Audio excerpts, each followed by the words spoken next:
Before we light this up and settle in, I want to be crystal clear that what we're about to walk into today is not a campfire story.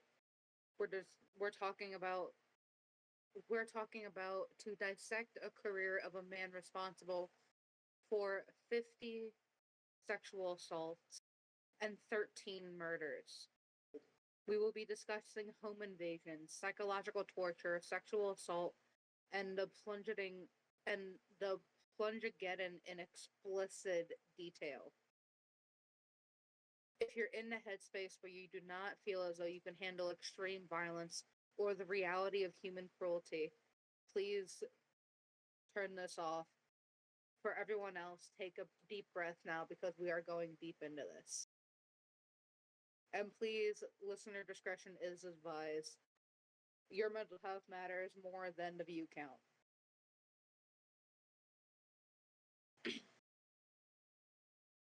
We're going to start off with another gardening and sparking up. Get comfortable and clear your schedule because we're going to be here for a good bit. Tonight we're talking about true crime, as we often talk about monsters and the boogeyman, and those words being way too vague and they feel, mythological. But today we're going to strip away the myth and look at the man who was terrifyingly real. A man who was a police officer, a mechanic, a father, and a neighbor. A man who spent his days writing tickets and his nights hunting humans.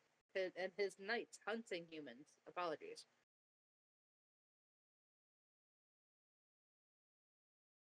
We're talking about Joseph James DeAngelo. You might know him as the Golden State Killer.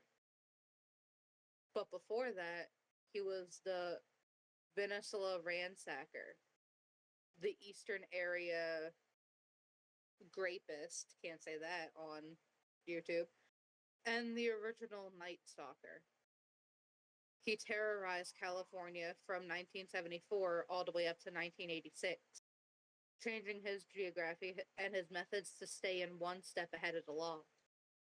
He turned the sanctuary of a suburban home into a cage.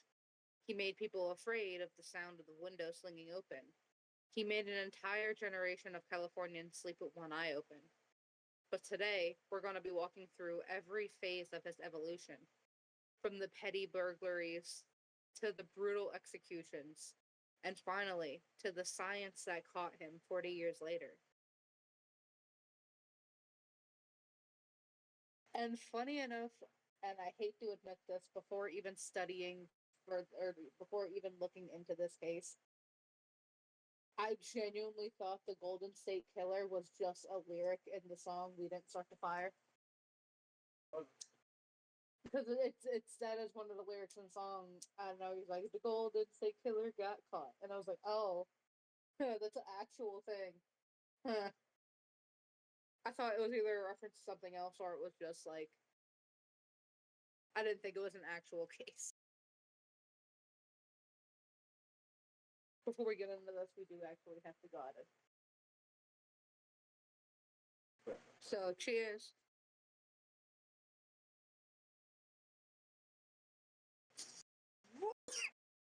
Oh, hard a minute.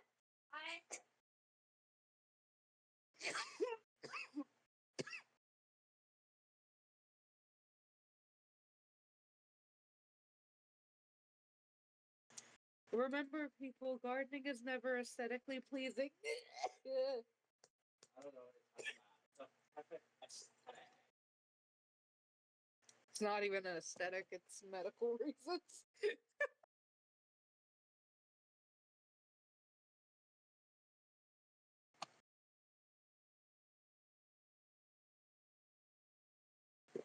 Okay. Now, in this case, to understand the killer, you must understand the burglar. We now start in Visalia, a quiet agricultural hub in the San Juan Valley. It's 1974. A figure begins to move through the neighborhoods. The police call him the Visalia Ransacker. He begins breaking into homes, about 120 of them.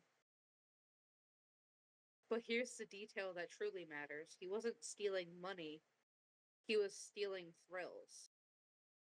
He ignores cash and high-value electronics, but instead takes very personal items, like just single earrings, cufflinks, coin collections, blue chip stamps. He takes photos of families and would often scatter women's undergarments around the house or even hang them on doorknobs. He was letting them know that he had touched their intimate lives. He was escalating, testing the waters. And on September 11th, 1975, the game had changed. Claude Snelling, a journalism professor at a college of the Sequoias, apologies, I know I'm pronouncing these wrong, hears a noise at 2 in the morning. He looks out of his driveway and he sees a masked man dragging his 16-year-old daughter, Beth, away. Snelling is a hero. He runs out to stop the abduction. The ransacker doesn't run. He raises a stolen handgun and shoots Snelling twice. One bullet destroys his lungs, and Snelling dies violently in his driveway. The ransacker kicks Beth in the face before fleeing. This was the first blood. It provided that weird prowly. It proved that the weird prowler was willing to kill to protect his identity. A few months later, Detective Bill McGowan spots a suspicious man in the backyard. McGowan fires a warning shot. The ransacker, wearing a mask, jumps the fence and lands in a crouch. Then ends up pulling out a revolver. But he doesn't shoot McGowan. He shoots the flashlight out of McGowan's hand. Think about the marksmanship required to do that in the dark, though. That's actually impressive. Think about it.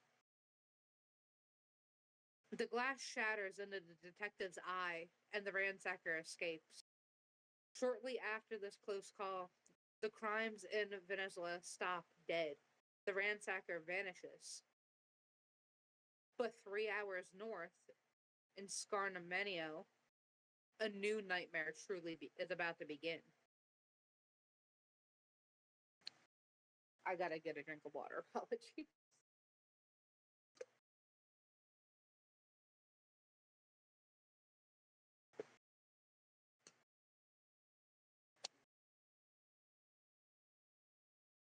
DeAngelo moves to the suburbs of Sacramento, Rancho Cordova, and Citrus Heights, Carmichael. I'm trying to read these off as best as I can. Apologies. These are the neighborhoods defined by canals, riverbeds, and biking trails. This is the perfect geography for a predator on a bicycle. In June of 1976, the attacks begin. The media calls him the East Area Rapist. His MO becomes a ritual of terror. He doesn't just break in, he prepares. He would often unlock a window days in advance. He would unload the homeowner's guns. He would hide shoelaces under the cushions. He strikes when people are sleeping. He shines a flashlight into their eyes and blinds them. He speaks through clenched teeth, a guttural whisper that victims never forgot.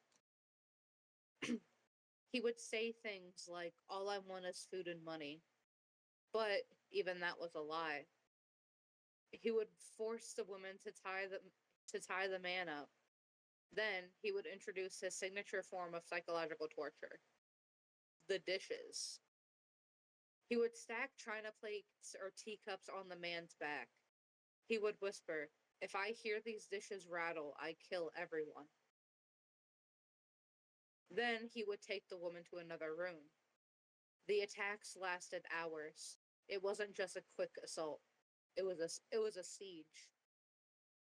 He would raid the fridge, he would eat the leftovers, he would drink their beer, and then would roam the home while the victims just lay tied up, terrified and wondering if he was gone or just watching them from the shadows. In one instance, a victim heard him sobbing in the hallway, muttering to himself, "I hate you, Bonnie, I hate you." We now know that Bonnie was his ex-fiancée, but at the time, it was just a rambling of a madman. The community was paralyzed. In 1977, a town hall meeting in Sacramento, a man stood up. He was frustrated, yelling at police, saying that the rapist was a coward and that no man would ever let this happen if he were awake. It was a moment of bravado born of fear. Zaire took that personally. Months later, he tracked that specific man down, broke into his own, tied him and his wife up, and then terrorized him. He wanted to prove a point that you are not safe no matter how tough you think you are. The escalation continued. On February 2nd of 1978, Brian and Katie McGuire were walking their dog in Rancho Cordova. They stumbled upon the EAR in the yard. A confrontation ensues. The EAR chases them down the street, and he shoots both of them. This is the first time that him using the name the East Area Rapist actually kills a couple. It creates a panic in Sacramento, and it's hard to describe today. People slept in shifts. Husbands sat in the living room with shotguns. He started to feel the heat, so he did what he always did. He packed up his stuff and he moved to another area.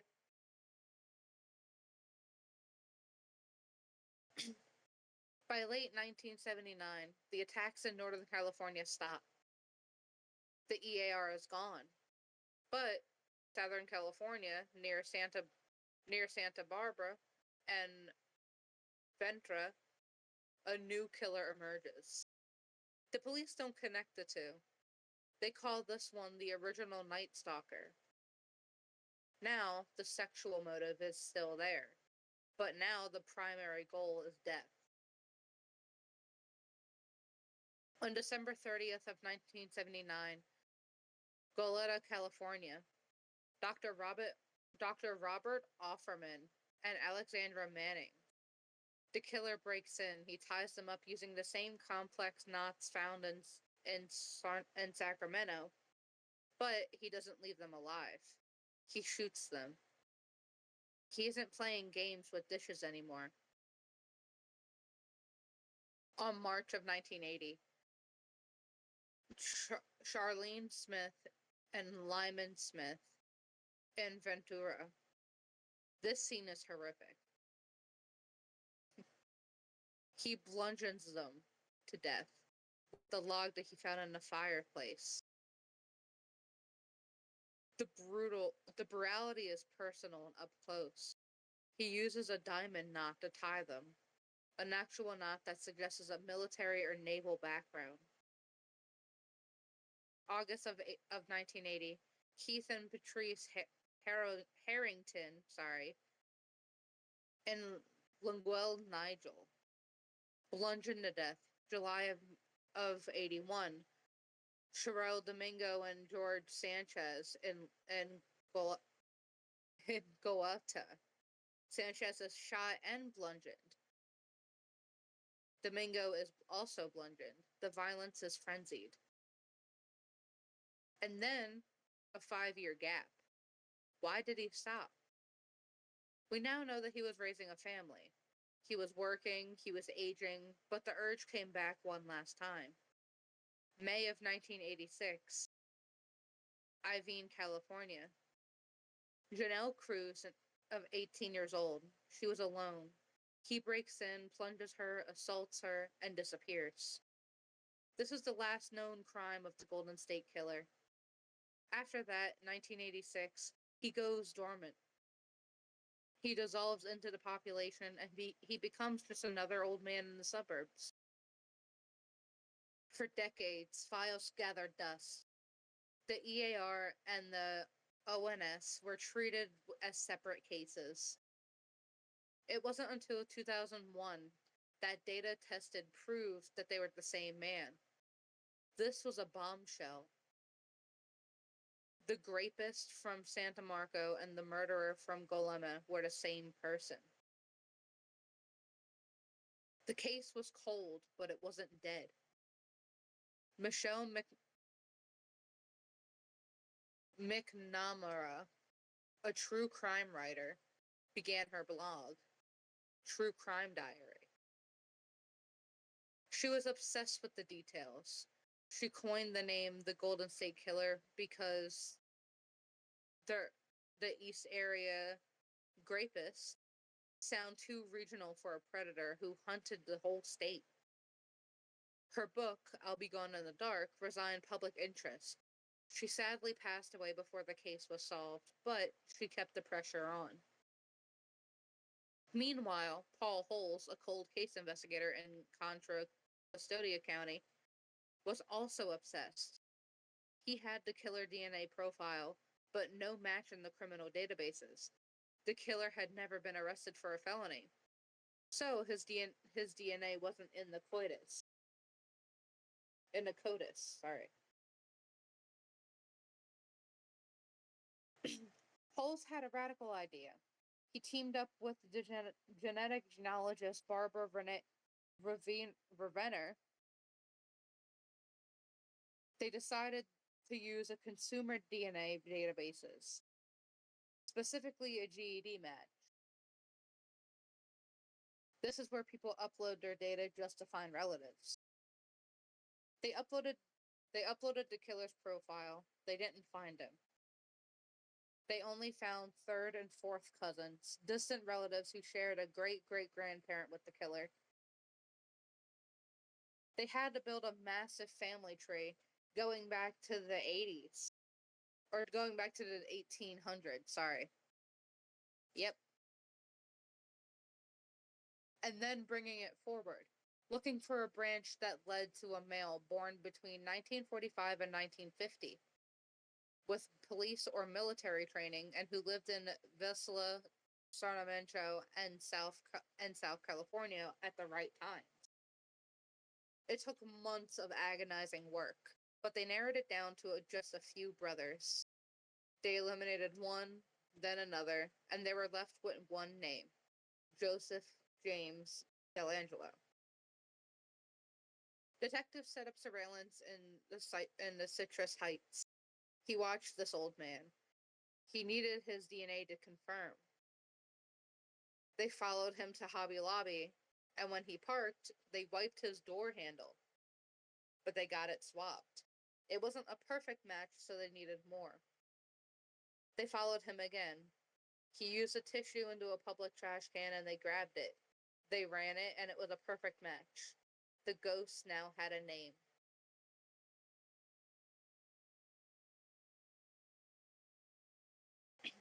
On April 24th of 2018, a team of officers swarmed his house. DeAngelo is in his driveway and he looks like a generic grandfather. They tackle him and he's shocked. He tells them that he has a roast in the oven and he's taken to an interrogation room. Now this is where the mask starts to slip. He begins talking about himself, pretending to be crazy, whispering about Jerry, an inner personality he claims forced him to do the crimes. He claims he puts on an act of being a frail, confused old man.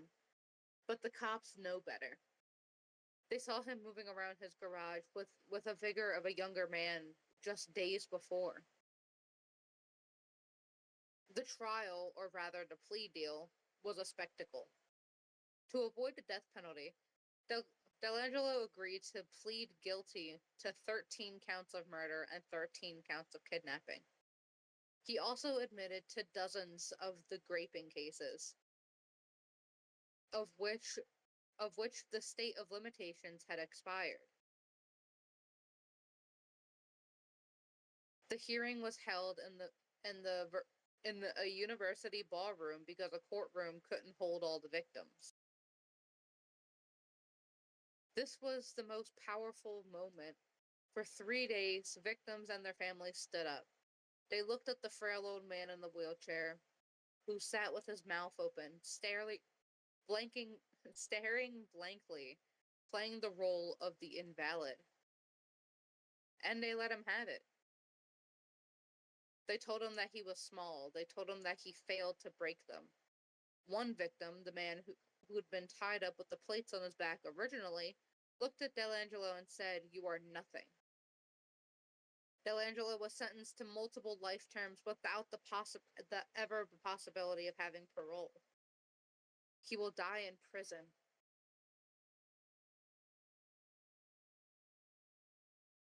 So, actually, what will we actually get from all this, though?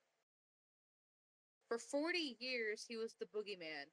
He proved to law enforcement that even in his 70s he proved to law that enforcement in the 70s was fragmented and unequipped for a mobile predator. But he also unwittingly proved that science always catches up. He left his DNA in an era when DNA testing didn't exist, thinking he was safe. He didn't know that about 40 years later, a website for family trees would be his undoing. The Golden State Killer is no longer a myth. He now has an inmate number, and he is a pathetic figure eating prison food, stripped of his power.